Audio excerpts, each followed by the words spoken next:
Yeah, I'm planning on getting financial aid. Oh, will I apply for financial aid? I'll have to. There's no other way I'll be able to afford college.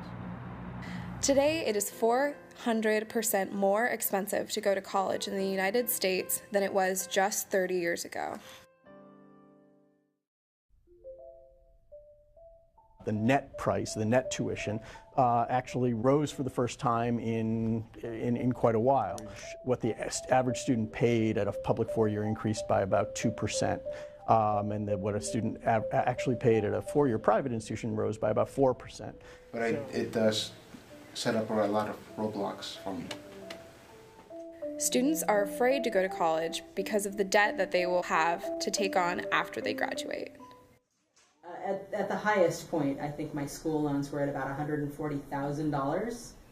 So I have thought about college, and while I'm excited to go, like, it is really costly, and while there are programs to help make money to go to college or to borrow money to go to college, I'm concerned about having to pay that off later on in life too, and to continue having to pay for my education long after my education is over.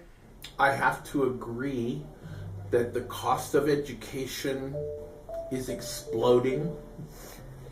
It is continuing to rise, and it's very scary. I think that we now live in a world where colleges have gotten so much more expensive. I was looking at one college the other day for a student, and it showed how over the last 25 years they've gone from being $6,000 a year to $38,000 a year. My grandma used to say that she worked through college, but there's absolutely no way I'm able to do that. I make $8.50 an hour right now, and I know that that won't help me get through college. It's so expensive. You know, we're past the point in life where you can work your way through college. When my parents were, hitting 18, 19, you could work your way through college. There's no way to do that now. There are many students who don't believe that college is an option because they can't figure out, they can't imagine how they're going to be able to pay for the rising cost of education.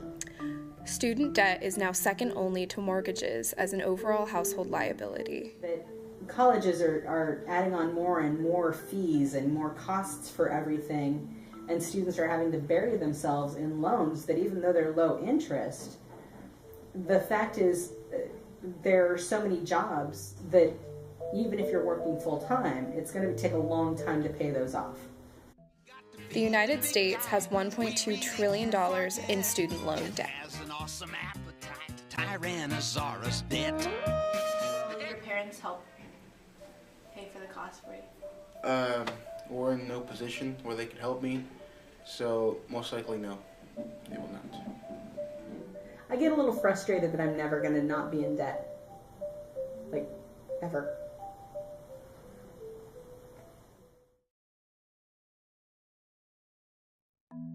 We need to make financial aid inclusive for all Americans. As Congress's job to write legislation and to support education, we need Congress to enact laws to include more families, increase funding for the Pell Grants, and make financial aid available and easier to apply for. Support legislation that reduces interest rates on student loans to a little or no cost loan. Continue to fund increased funding to educational institutions in the form of research and other grants, thus taking the pressure off the institution for need for increasing tuition. We're creating this society where people get an education and then have to decide whether it was worth it, or people are coming out of high school and trying to decide whether it's worth it to be educated. This is really going to be a problem going forward. We're going to have a nation of people who don't care enough about education, which means that we also have a nation full of people who can't do certain things. And if we expect to compete effectively in a global economy, we have to invest in what matters most, in what makes a difference. There needs to be a little more of a commitment from our society that education is important, but also that it's not a burden. There is a solution, redefining education, what that means, and looking at it from a different way. If it's the difference between you're getting to do something you love and you're never getting to do something you love, I think it's worth that debt.